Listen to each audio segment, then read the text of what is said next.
Yes, good evening. This is a slow start and a slightly chaotic start. We're all very sorry for that. This is, of course, where tacit knowledge isn't all enough. We started with a Zoom meeting, and then YouTube was also involved in order to make this accessible for everyone. But of course, that adds one more technical complication. YouTube simply won't have us today. Welcome, everyone. Welcome to the second talk in the TACK talks. How do we know? How do we know about architecture? Tom Avermaet last week already explained to you how this whole initiative came about, that this is about an international research network of universities in 10 universities in 9 European countries that have applied for funding from the EU on the topic of tacit knowledge, the implicit knowledge that's so important in architecture.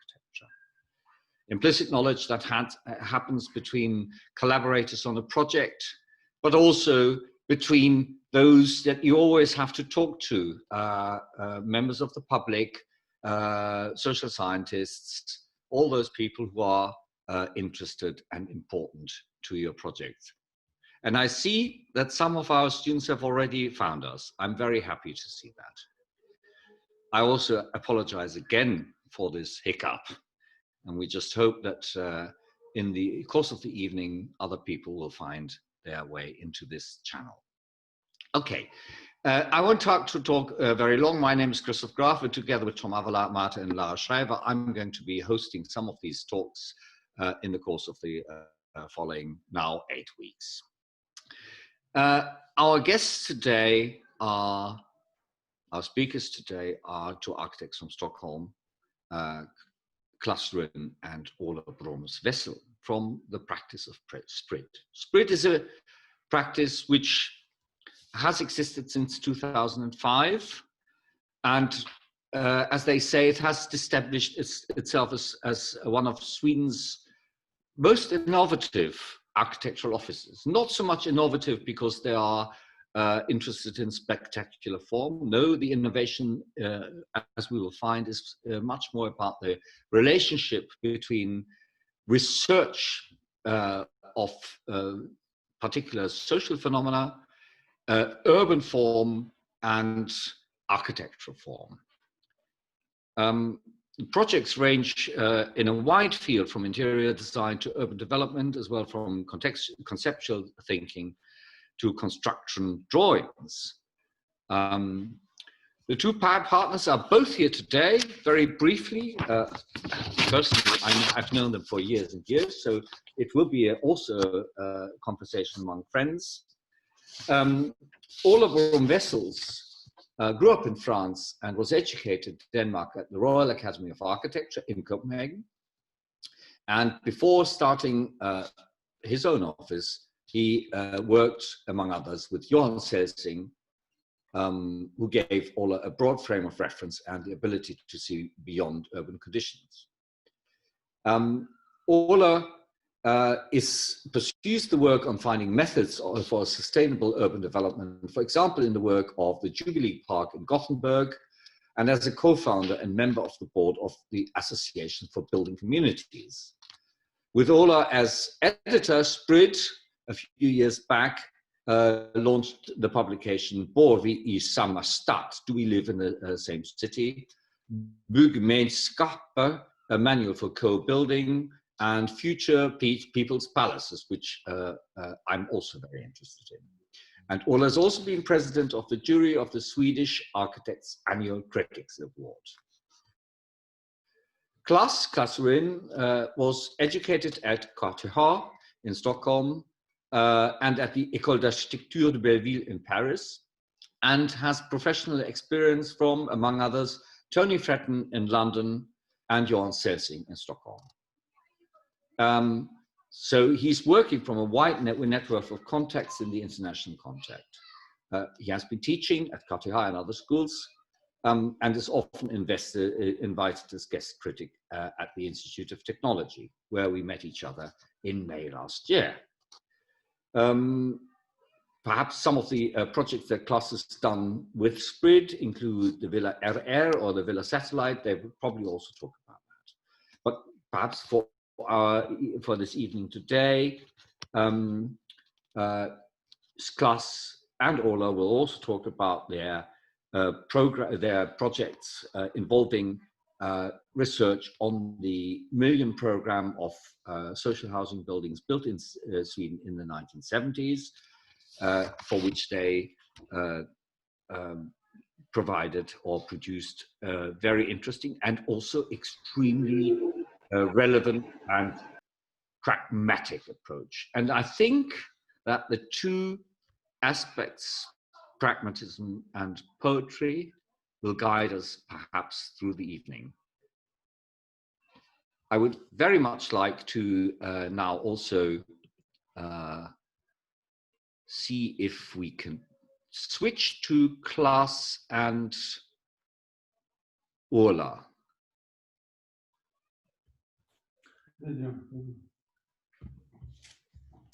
Yes. There you are. Over here.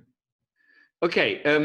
Sorry, I tried to sort of summarize your collaboration and your individual biographies, perhaps eliminating some of the personal details. But you are now in sunny Stockholm, and I would very much like to give you the word from sunny Amsterdam. Thank you. Thank you very much, Christoph, for a generous introduction. Me and Ola are very glad to be here, finally digitally in contact with you. We'll start sharing the screen.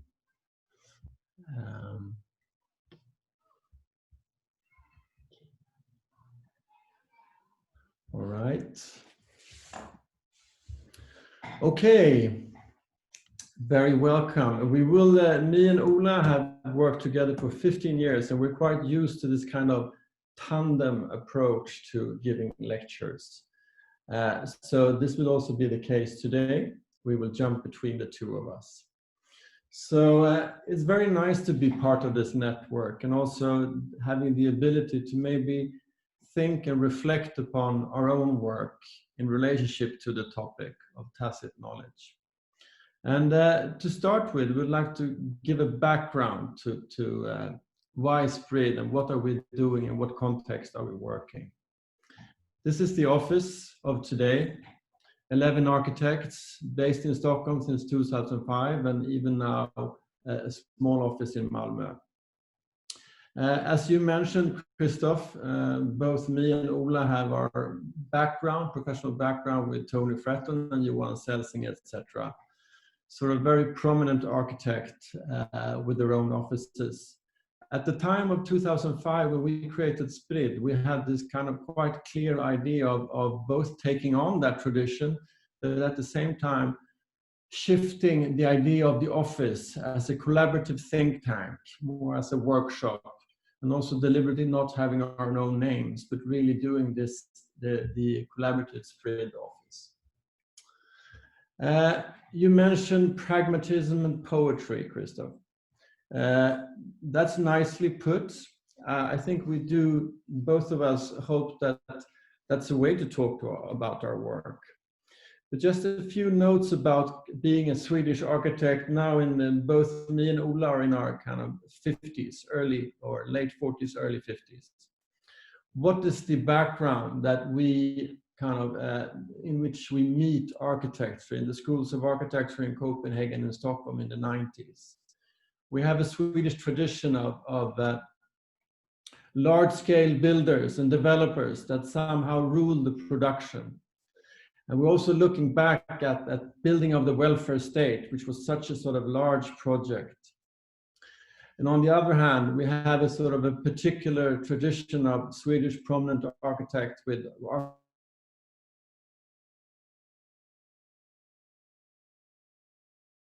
these are the fields of work that we kind of still work within. You realize, being in the 90s, you realize that the role of the architect in the Swedish context post-welfare state building was very much diminished. We also saw that in the 90s there was a high level of unemployment and also a political shift in the climate. So what could we do here? Our first project is kind of telling us something to start. It's a space, it's a workshop, it's an artist studio, quite a messy one. In that sense, we wanted to create our own office. This was a person that we could relate to. He bought the site, fantastic site, but had no money left. But he really wanted to be public. We were quite interested in architecture of, for example, La Cateau Vassal, or almost like Centre Pompidou, sort of quite rough, industrial buildings. And this also went hand in hand with the kind of low economy of this project. So here we had kind of the first test also to kind of question the program of a building. This was a home, an artist studio, but at the same time longing to be something else. A longing that I think sometimes inspires our projects to look at them in a different way. Throughout the years, now 2005 to 20, the variety of work is big. It goes from buildings, city planning, exhibitions, publications, and teaching. And gradually, our idea about the goal of the office, and each time we start to encounter a new project, what is it that can be done? And what we believe is kind of an underlying goal is the idea of exploring architectural response to key challenges in today's society. And hopefully some of them will be shown here. Exhibitions have been ongoing for a number of projects, a number of years in our projects. Here's an example of the exhibition Bo nu då, a one-year exhibition at Arkdes, former spaces of Moderna Museet. They wanted also to prepare for a two-story temporary museum, at the same time make an ambitious exhibition about 100 years of housing. This gave us the opportunity to work in a very sort of prominent historical space, but also work together with Dan Hallemar, being co-curators. Again, looking at the history of this kind of Swedish, the background of our work, the kind of the tiger economy of Sweden for the past 100 years. Seeing that it goes from quite a poor country, being not struck by the Second World War, and really having the muscles and power to build the kind of welfare state project. And then somewhat also heading towards a more liberalized society that we are encountering today. The whole research of standardization was very prominent in the Swedish Million program. This was also visualized here in the exhibition. For example, just to give a background, these are just one room in the spaces showing partly Olof Palme's own home in Vällingby, and then Tage Erlander, another prime minister, both living in the idea and the physical environment of the welfare state. Quite a few of our projects relate to collaborating with cultural institutions.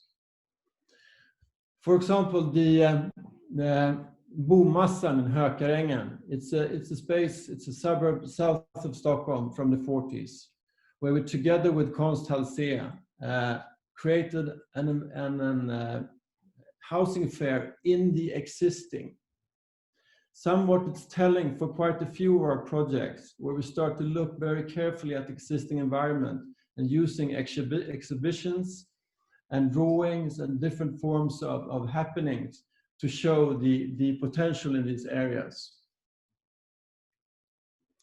This project also included an ambition to kind of overbridge the territory between the local neighborhood and the public institution in itself, where we as office also participated in the working to find funding, creating a small, very small building, but with big ambitions. and also go into the project in a deeper sense, that forming a new legal contract of the relationship between the institution and the property owner.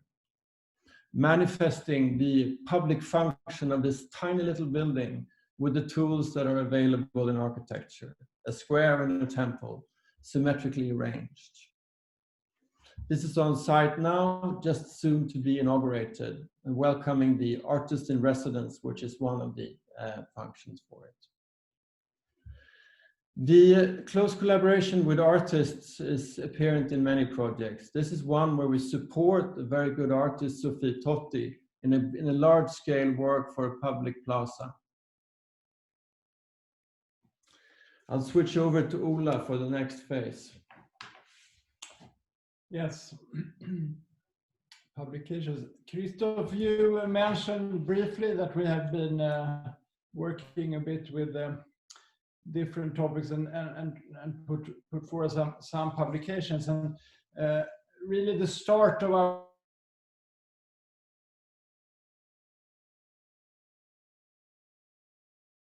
ever since it's collaboration with different an anthology that we did with two researchers as co-editors. And it poses the question, do we live in the same city? And this is something that we've been trying to answer ever since, you might say. And one of the research we've been doing in order to answer this question has been to look in the concept of Baugruppen that you have in Europe, and investigated the possibilities to introduce this into a Swedish context, which has been then put together in a publication. If we jump further, we have been also investigating how could we act more as architects that work as developers, and how can we be more deeply engaged in the whole building construction process, so to speak. One project that obviously has been a possible test bed for this is this house outside Stockholm, which is actually my own house that we've been working with for some years, and this was a possibility for us to investigate the current building techniques transformed into a small-scale single-family house that is situated in a plot. It's very, of course, difficult to find good sites near the city center, and this was a difficult site which posed a lot of challenges in terms of construction. Concrete is still the predominant building technique in larger scale projects today, and also one of the most cost-effective production methods. In this project, we're trying to see how can we really work with these techniques in a very simplified way, even though it's a very expressive form, so to speak.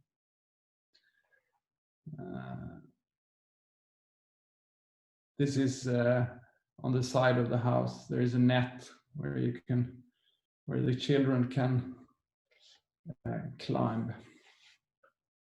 In a little bit bigger projects, we've been working with other current building techniques, and also how this can be done in an efficient way.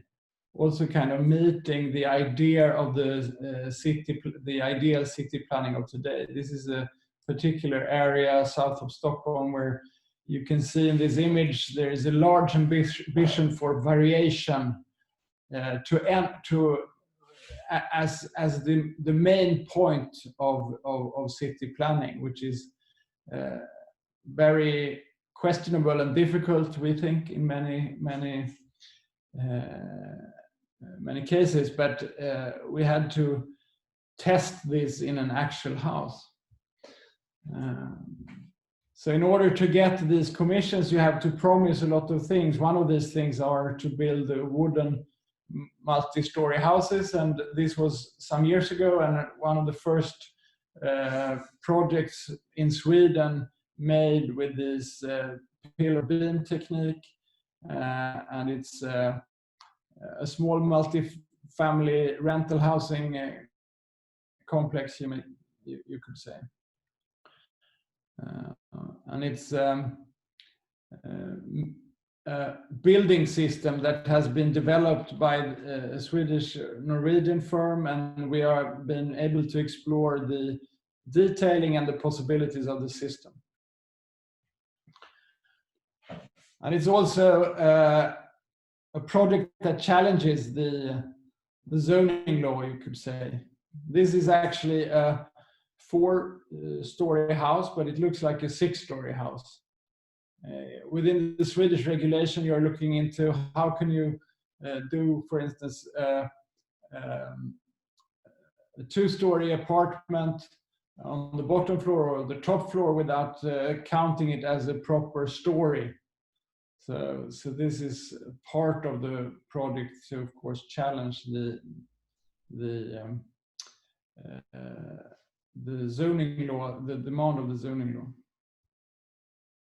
We've been continuing working in this actual area. This first house was in the first phase of the development, and now we are in the second phase of the development here, where we actually have been able to get our own plot and to develop our own project a little bit in the same way as this first project. It's a bigger house where we are working with also these very difficult demands of the zoning plan, and we are now developing 110 apartments, student housing and elderly home combined in one complex, which is very interesting. And it's also a collaboration project with 2 other architecture offices, because it's a demand, very peculiar demand from the municipality. And it implies all sorts of work where we are really handling the economy ourselves. And it's also a way trying to collaborate with other architects is an interesting challenge here, where we try to find a common ground and say what are the most essential things we want to add. Each office wants to add. This is the ground floor plan, and we are now about to hand in the building applications. So it's student housing here in the 2 parts to the right, and then it's elderly home to the left. And it's really a product that meets the difficult challenge posed by the zoning plan that, for instance, these are should be 3 separate houses, even though it's perceived as one. Jump again. Christoph referred to the work, the transformation of architecture in the welfare state, the Million Program. It's been with the office since we started. Actually, both me and Ola also did our diploma works that related to the topic of the Million Program. You can't pass it if you're a Swedish architect relating to it. This picture is the same as in the beginning. You're overviewing, it's the southern suburb of Stockholm. It's Alby and Fittja, dramatically located on this topographic landscape with the water, all connected via the underground. The project in Fittja People's Palace, was a winning competition in 2013. And it was done in partnership with NCC, a big building company. And here we were standing with Botkyrkabyggen, the local municipality housing company that had 11,000 flats of the same size. So what they needed what we needed to respond to was, in an odd way, both detailed solutions and at the same time visions for the future. This topic, which also relates to kind of a dramatic relationship between technical solutions in detail and visions for the future, we realized that initially in the competition, this was really an asset, also quite rare for architects to work on that kind of broad variety of scale. And it's someone then combine certain vision and pragmatism in that sense. Krögarvägen 22, it was the first of 24 similar blocks. So this was a type project to start with that would follow, so bringing forward solutions that would follow. And the work of representation in the office is quite important for us. It's something that has grown, that we always kind of draw the existing situation. And this became particularly interesting in meeting the Million program, since you realized that you never saw really well-made drawings. It was kind of seen as something engineer-wise. But if you started to draw, you could also start to locate qualities and see relationships. Our ambition with this project was really to, if possible, not do so much, but really convince everyone about certain qualities and also see what did not work.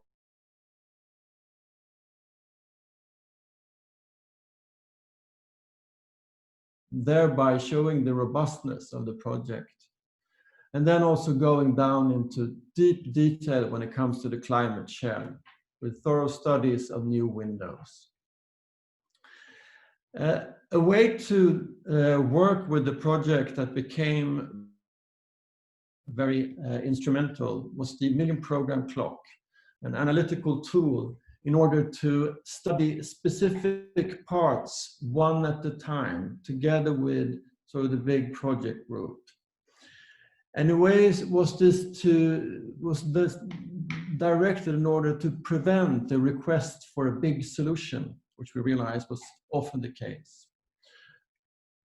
Again, this was a matter of economy. The design goal was to have as small rent increase as possible. So that was the starting way of the project. How would you reach that goal? Studying the project meant really going back to the history and looking at this project, which in media was very criticized and attracted a lot of kind of prejudice about some old slum. But it appeared, we realized that it was kind of a whole high-profile project at its time. And we managed to, by looking at the drawings, also coming in contact with people still alive who had been working with it during realization in the 90s. A storage space on the ground floor was converted into space for dialogue with the tenants. Again, working with the drawings one-to-one, showing partly the dwellings in a new form, and also collaborating with local artists and local art centers.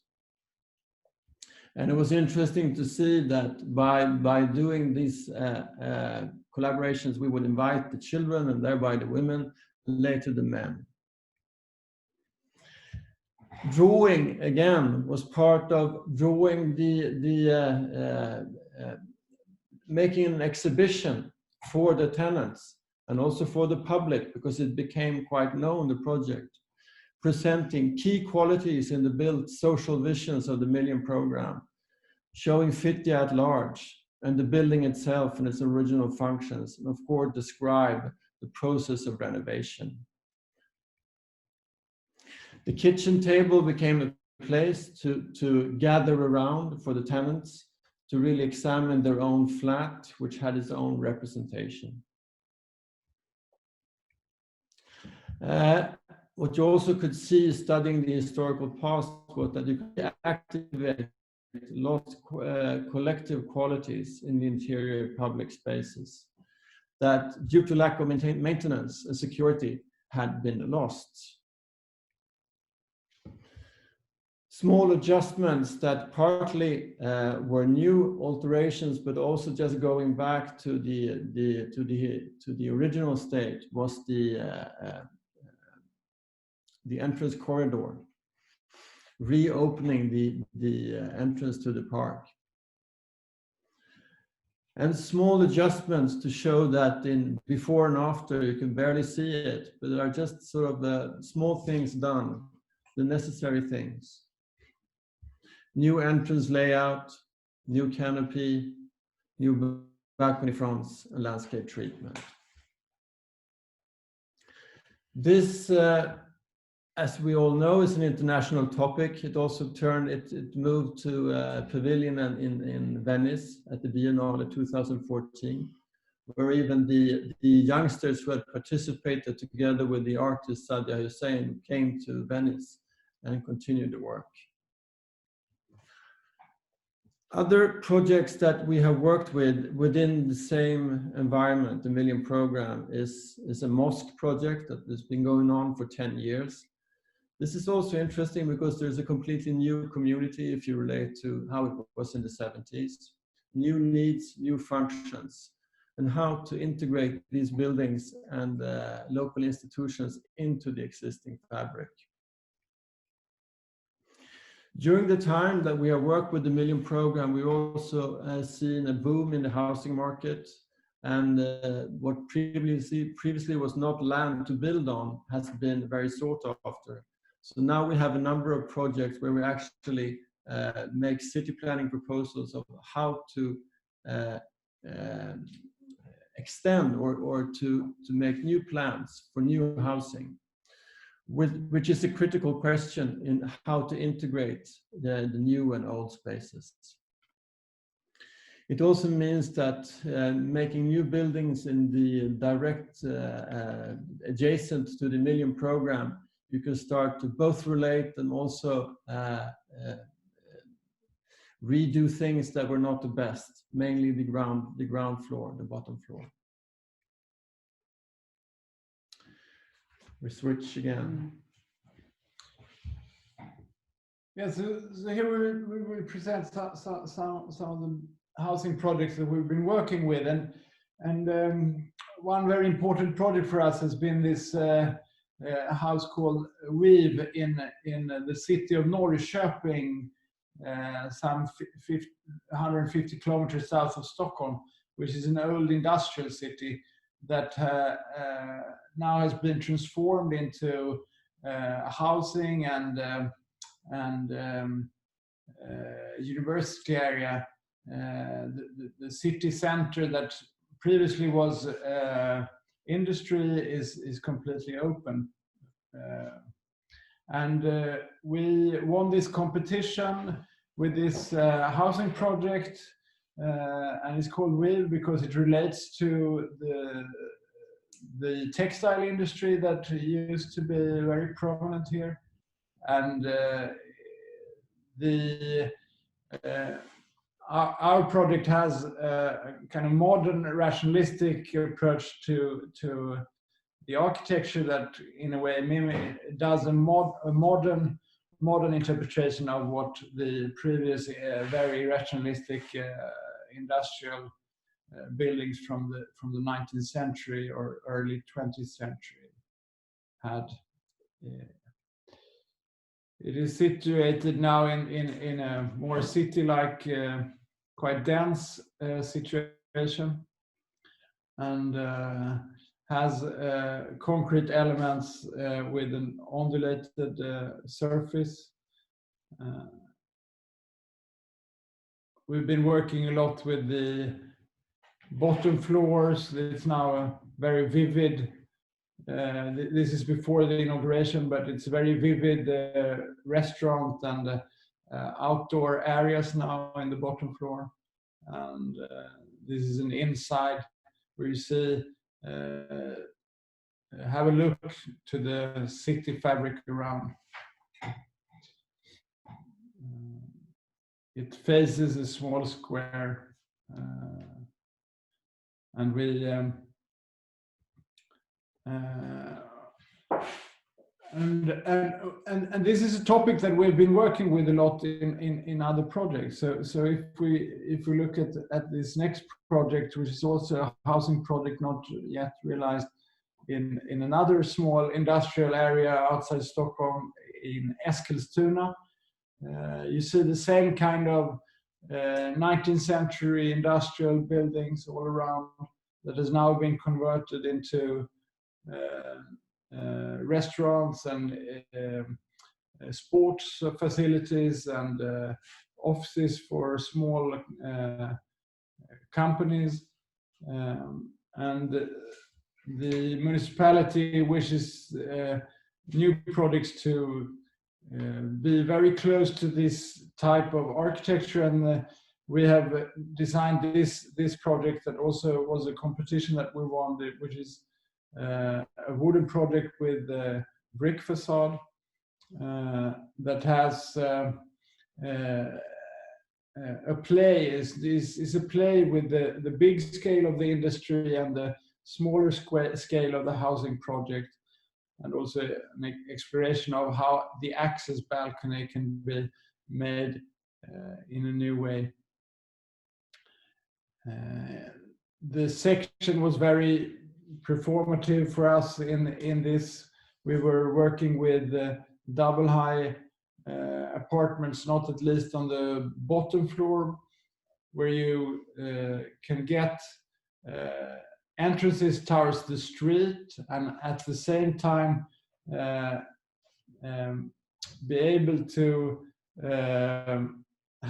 when you have a big room towards the street, you are able to shut off the bottom floor and still get light into the room.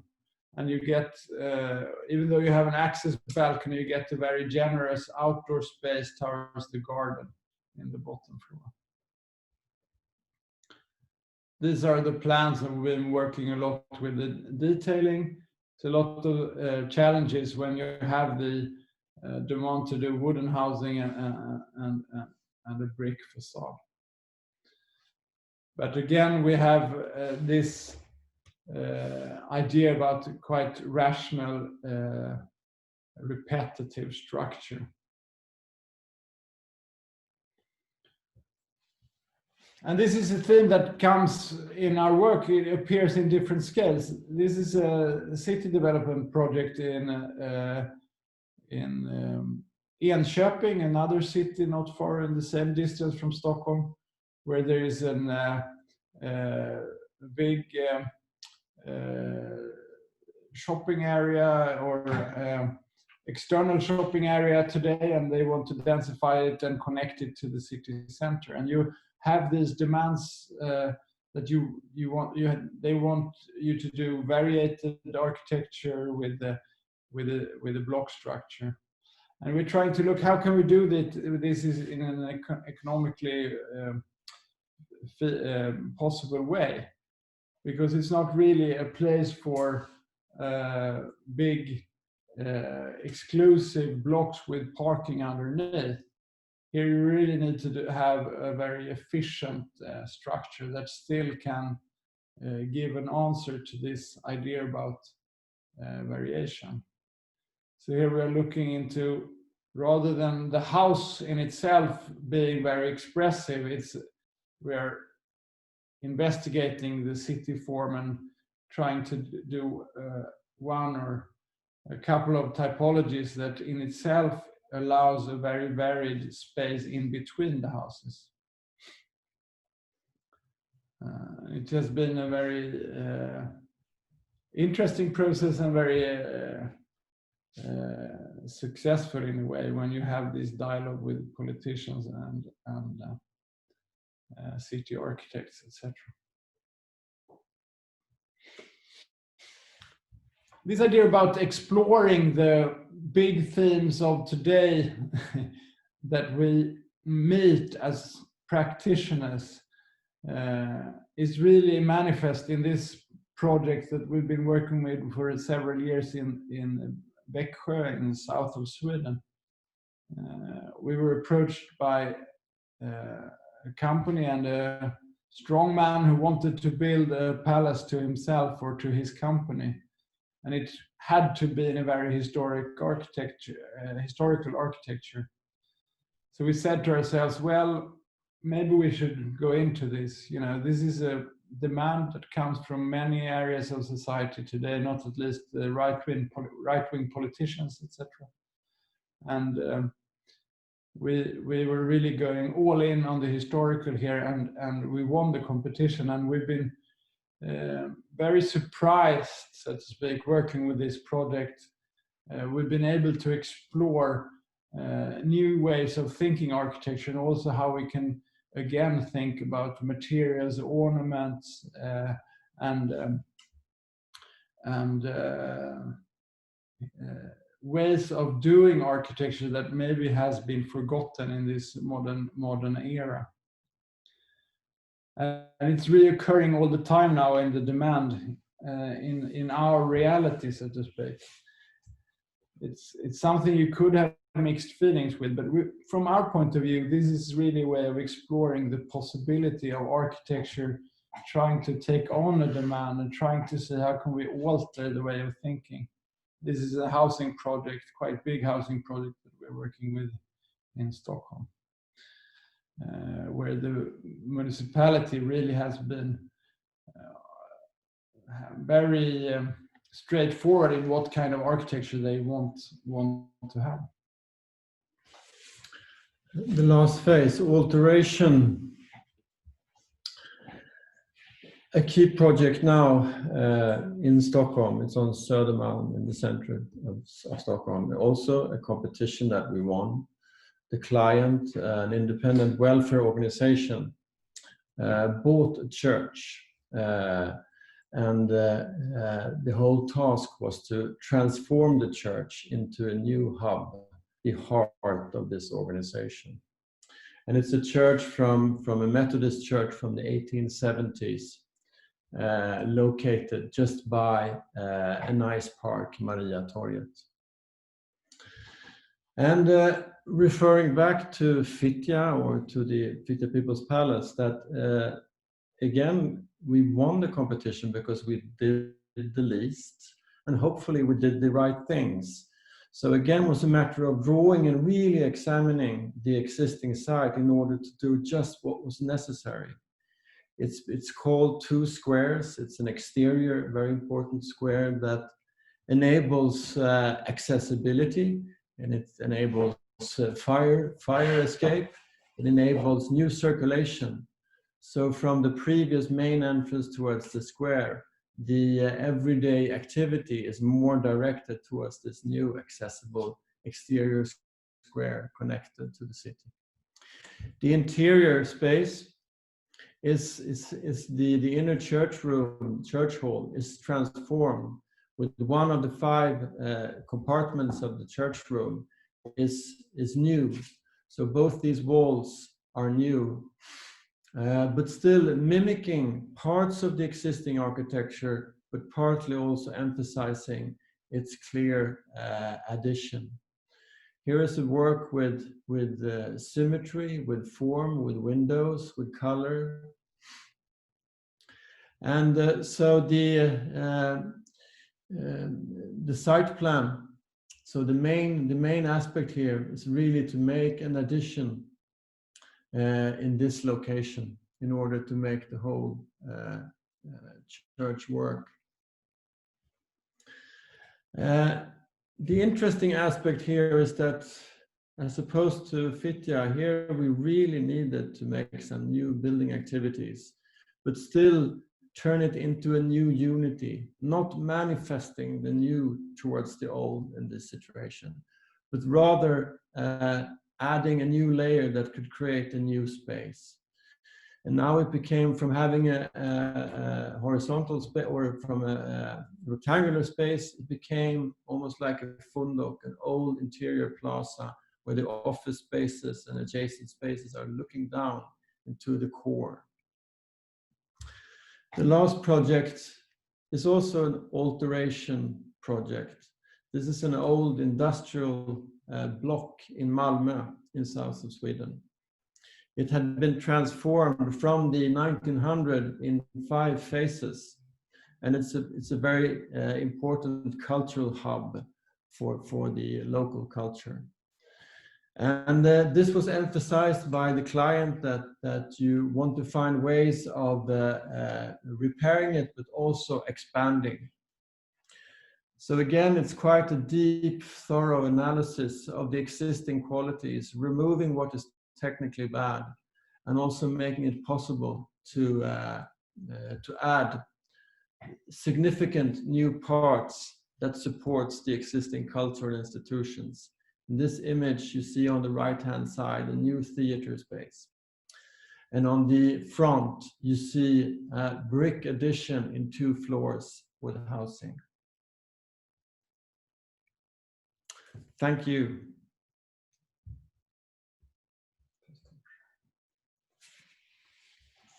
Thank you very much, Klas and Ola, for showing us the various aspects of your work, but also for the, let's say, research questions and the questions, architectural questions that I think this work covers, which is very broad. It goes from, let's say, very ordinary things like a house to parts of the city, and eventually also into the depth of, let's say, Swedish history, of, let's say, sectarian Protestantism being made into a new building for the new society, or for today's society, as well as, let's say, the Million Project, let's say, the buildings of the welfare state. Now we have Anna Livia Ferschel, who kindly agreed to ask some questions and therefore also open up a conversation. We have, of course, a different format today, in the sense that, given that this is not YouTube but Zoom, we actually would be able to see participants. And at this stage, I would very much like to invite you to show your faces. There's Anna Livia.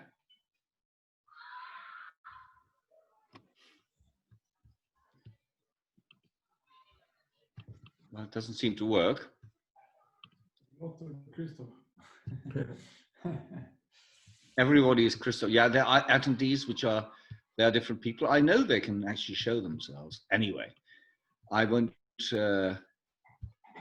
pursue this for very much longer. Anyway, Anna Livia.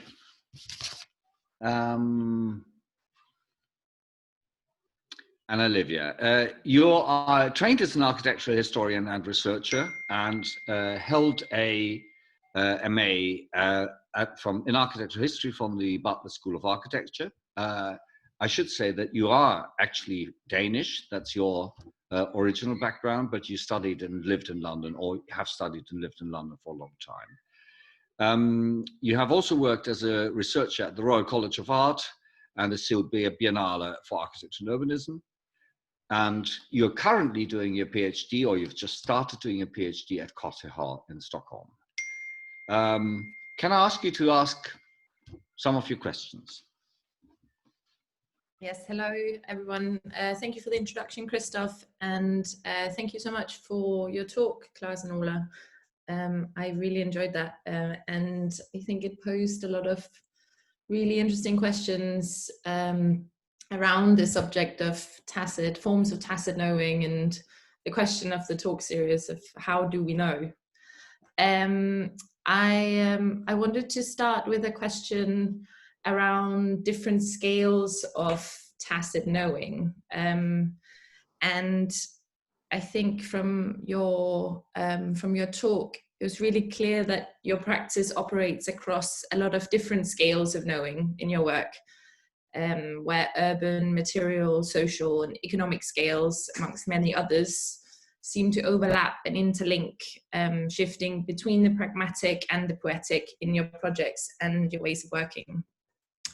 For example, the project Forskningsstation in collaboration with Kunsthälsik in Stockholm, I think raises really interesting discourses around economics of the built environment and community engagement, the role of cultural institutions, but also operates very materially and aesthetically in its context. I was wondering if you could reflect on the ways in which you work with these different scales in your project and how your maybe tacit knowing of their interrelations are used in your work. I guess, the question is also, what is the role of the practice? How do you see it? And the role of you as architects in projects like this and other sphere projects? No, it's an interesting question, talking about scales in different manner, because that's something that we have discussed a lot. We also kind of realized that it seems to be sometimes a particular potential or a knowledge that you build up as an architect, kind of the ability to jump between different formats. I mean, you have scale in architecture from city planning to detail, but you're also referring to different kind of fields of scale. And I think, I mean, partly for us, we just think it's very fun. It's fun to kind of take command over a project in different ways, and actually kind of thereby sometimes criticizing, if you would say, an everyday approach to the profession of architecture in Sweden, that is. When we look abroad, we also see that the architect has a stronger role. But you're referring to, for example, the small project, but still interesting, in Hökarängen and the Forskningsstation. That's, of course, that's a situation where we have done the project together with the institution. So we're kind of taken on the role of maneuvering the project from the start. And it's also a matter, that's very interesting. It's also a matter of risk, actually, in it, because then you kind of promise sometimes things and that you can't fulfill. But that's also kind of part of our work, that we sometimes a bit take those risks in order to kind of provoke the role. And I'm just reflecting on this idea that, I mean, we see that we're doing houses and then we end up doing city planning, etc. If you talk about scale, and I think one thing that is very particular for the Swedish situation is the planning system, where we don't have anything else than one level of zoning law, right?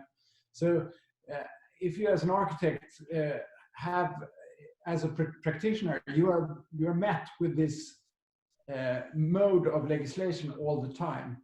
So inevitably you are pushed into react and interact with the legislation and the planning. And I think that's one of the reasons why we are working with these different scales, because that's what are guiding everything we do. Which is very interesting. And another aspect is also the role of the architect there has diminished over the years, as the architects or the profession of the architect is not anymore to a large extent engaged in being hired by the municipality or by the state to have the controlling role as a counterpart to us.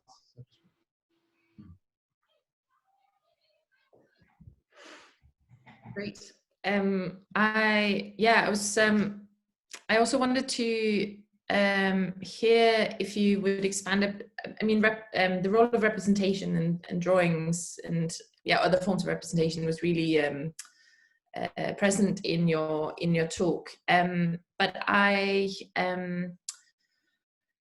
was wondering how, when it seems that a lot of different that you use a lot of different forms of representation in your practice, both models, drawings, exhibitions, information pamphlets to local residents, publications, research, etc.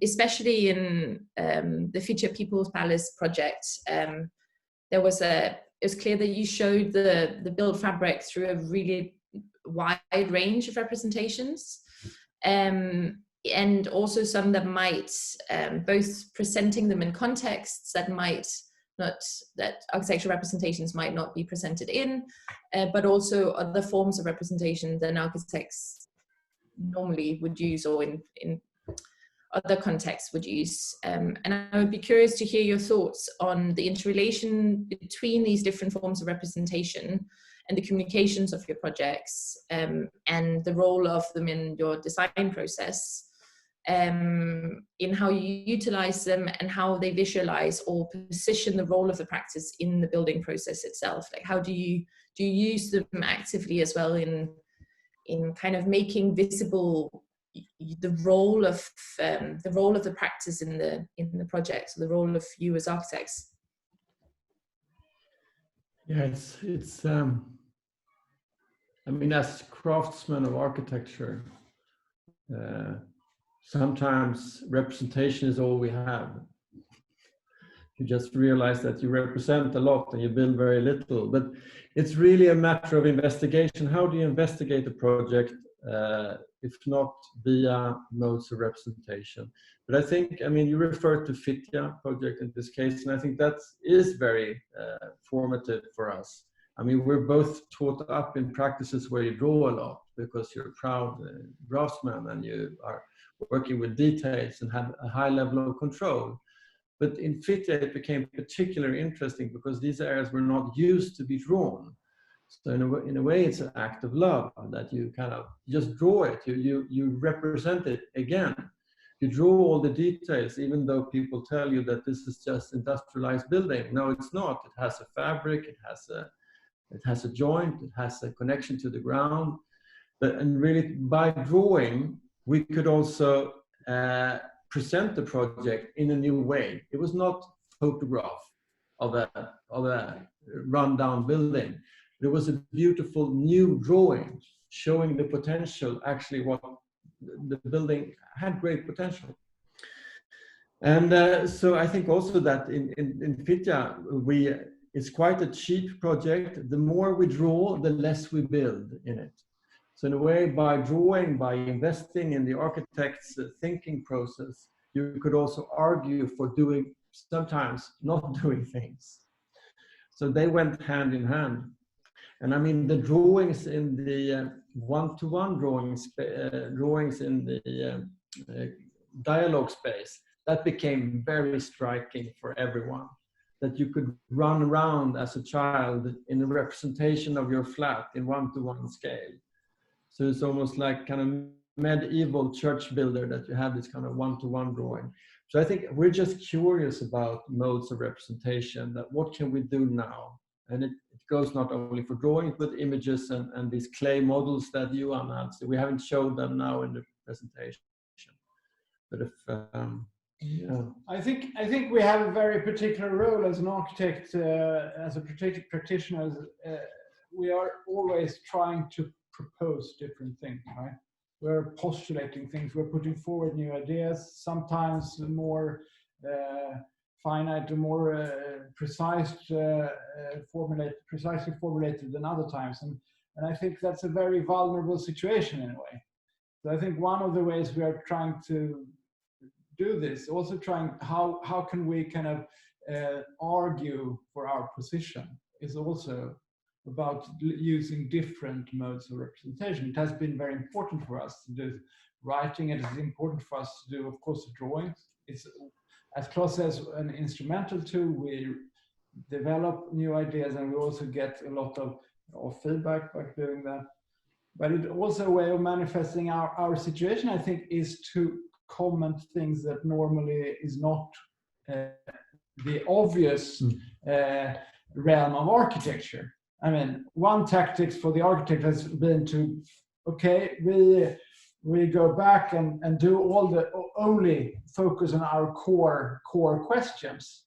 Whereas for us, it's about how can we find new positions where we look upon architecture in new ways as architects, and using the tools that we quite exclusively master, but also in that way commenting on adjacent fields, which is a very important thing.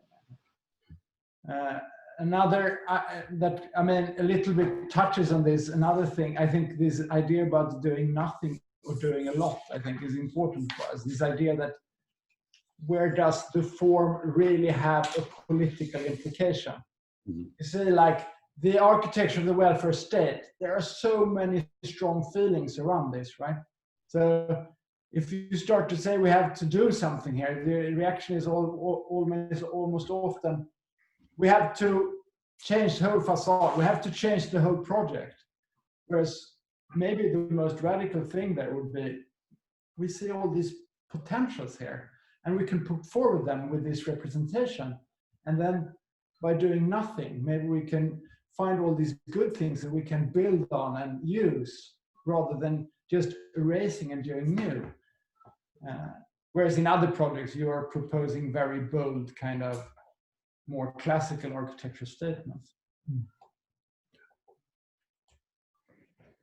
Great, thank you. That was a really interesting just to think about the utilization of the tools you have as an architect and how you employ them and how they can kind of shift things or work as an actor in different situations or connections. I had one more question that's tying on very much to this notion you're saying of doing nothing or doing a lot or deciding what to do and how to do it. And it's kind of a question on your work with the context of your projects and with materials. But I think it's very clear from your projects and presentations of them that there is a very strong contextual sensibility in your projects and in your work. And that the architecture is very engaged with its material or historical context or other types of contexts. I was wondering if you could expand on some of the practical ways in which you work with the site and its context. I know it's a big conversation to go into, but maybe just briefly. But some of the decision-making processes, the decisions of choosing what to expand on, what to draw attention to, what do you want to pull into the light, or what do you want to leave untouched, or when do you want to do nothing? And thinking about these projects that sit within or directly engage with existing built fabric, how do you work with the notions of renovation, restoration, alteration, and conversion? How do you see the differences in these for you, and how do you think about these in your work? Again, it's a very big question. It can be a very long conversation in its own right, but yeah. We try to be very open-minded in the beginning of, the analytical phase is extremely important. I mean, going back to the question of drawings, examining the existing via different means. But I mean, Christoph also related to in the beginning that it's not so much of a spectacular architecture, which is very true. I mean, it is very interesting whenever you add building material to something existing, there is a level of marriage going on between the new and old. And this is extremely, I think it becomes more interesting for every year we work. I mean, that constantly you're confronted with a new material, a new form, a new function. And you start to engage in that and find intelligent ways of relating material-wise, surface-wise, social-wise. So it could be building material, it could be other aspects that initially became extremely interesting or important. So it is a wide question, and I think we love that phase of investigation. We have been in very concrete forms. I mean, if you take this Bomässan project, or this exhibition that we did about the history of housing, etc., then we are kind of very deliberately trying to work only with the existing, and also maybe long before you even have a site to do an addition or to do something. And the notion of the existing as the predominant built mass also for the future city is extremely important for us. I mean, the idea of reading the existing and building new and old together, rather than looking at the new as the only realm for the architect. We really want to engage with the existing city fabric, and it's very, very, of course, extreme in the Million program, where you realize projects from that time are conceived as one big project by one architect. Like one architect did the plan and all the detailing. Yeah. In a lot of houses beside one another, and in the older city there will be houses, beside one another, made by different entities. I think the idea of examining the existing in a very open and very deliberate way is extremely important. It has also been very present when we've been teaching, for instance. Yeah. Where we really try to push students to work with the existing situations, but then limiting the tools in order to force yourself. Something we also do very often in the practice. As you say, we have the clay model, or we have the drawing where you only use black and white, for instance.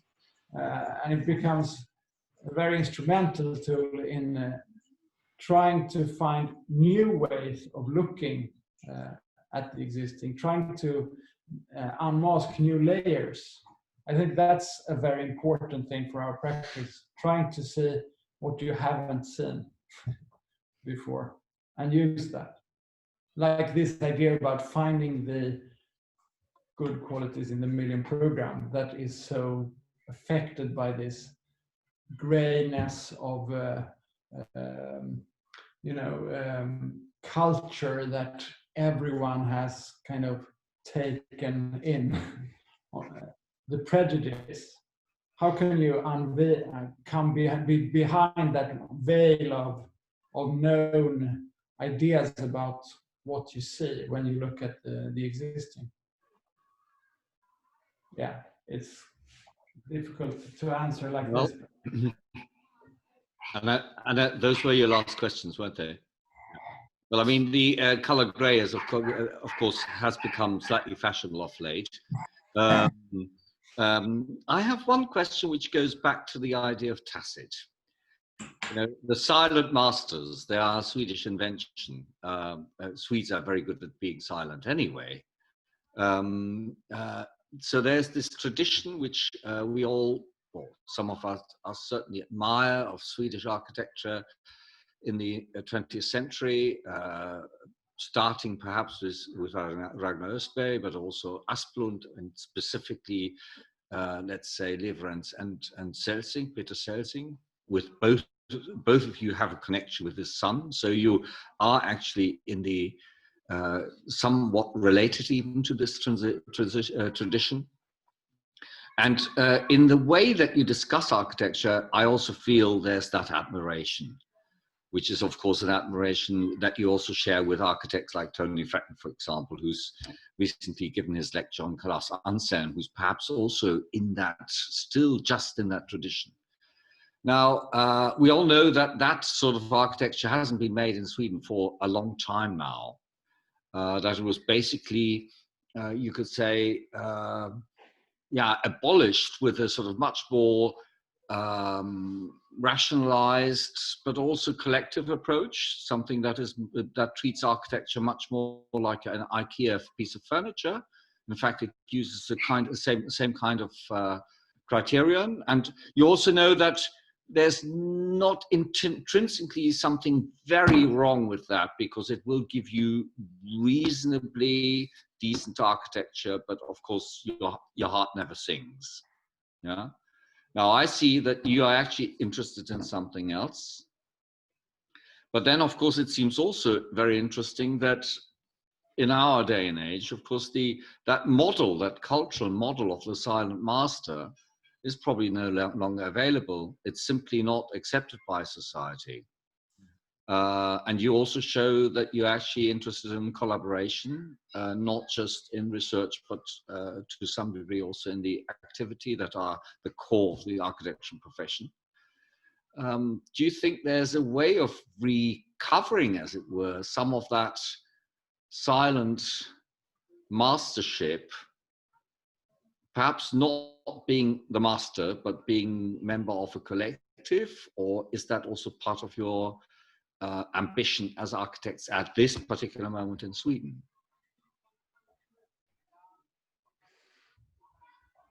And how can it be done? Can it be done? Just one aspect, it's true what you're saying. There's a reason why we don't see projects of a character and quality of late Ansem and late Peter Selsen. We have a few tests. But because of the situation, political, economical, the building culture in Sweden that we tried to somewhat kind of describe in this lecture.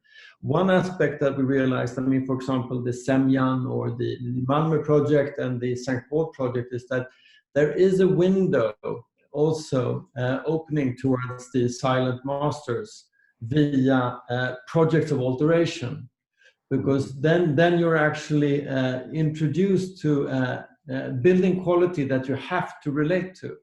Mm-hmm. So there are a few projects of that kind today in Sweden that reach a high level of quality. Mm-hmm. If you're not looking at kind of private villas. I agree. So you could say that Umbau, as we call it, like the transformation of buildings comes to the rescue of architecture. I absolutely believe you there. Yeah. I'm actually looking at the cultural model because, you know, the silent masters were also a very particular kind of, you know, definition of the architect. I haven't even spoken about the gender of the silent masters, but also their silence and their solitude. Yeah. Whereas you show us very clearly that your work is very much about collaboration. Can you say something about that tension? How can, for example, a collective make poetry? Yeah, no, I could comment one thing before that. I will try to answer that question as well. But I'm reflecting now on the situation of the silent master. It was also projects conceived very much during the formation of the Swedish welfare state. Yeah, many of these projects are not at least if you look at Peter Selsen, formed by the peak of the welfare state. So both the nature of the projects and or Ansem or whatever would be a typology that you couldn't see today, like a culture house, for instance, or like this, university buildings or housing projects.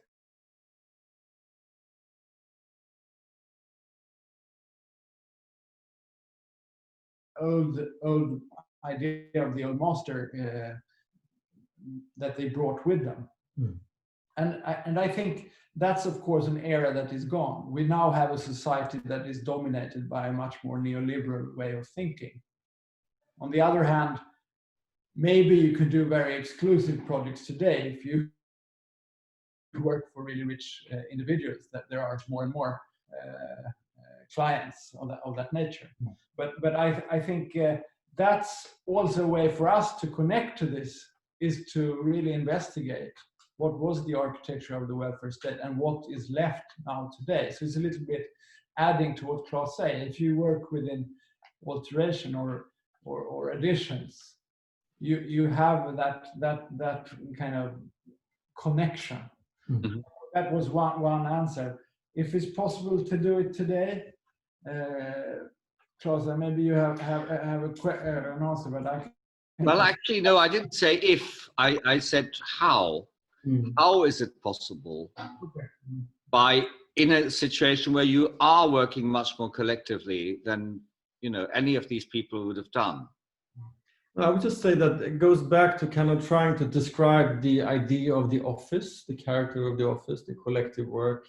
But we call it Spridd. That was an ambition at that time to be more of a collective. The first house, Älgö Kulturhus, was a collaboration. We were 4 at the time, and we also the client, and it was the whole idea. We were kind of, that's also, I mean, then we used industrial products. I mean, it kind of was a puzzle done together.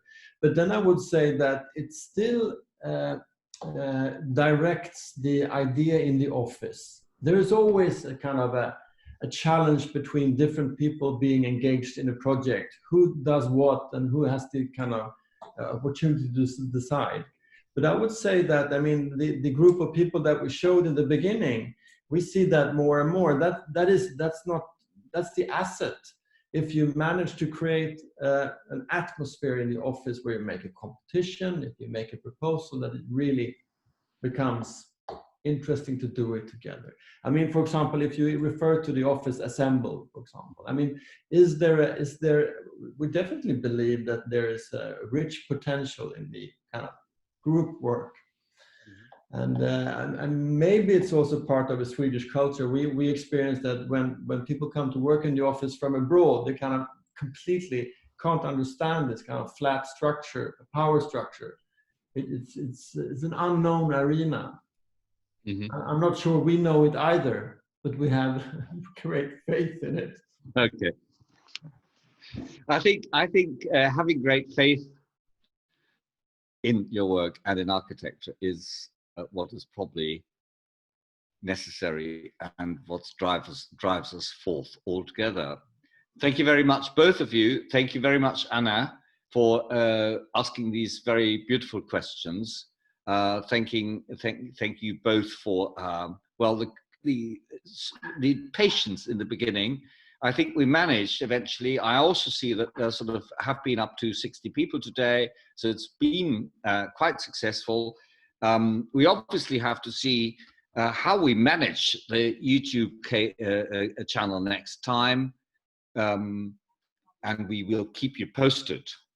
For me, I should like to say that the next confirmed lecture in this series is on the 11th of June at 1800 hours or 6 p.m. And it will show on-site studio from Milan. So we go from Stockholm to Milan, and I think we will take a lot of the questions that have been discussed today to an Italian context. Questions will be by Claudia Mainardi. And I hope to see all of you again on the 11th of June. Thank you very much and have a lovely evening.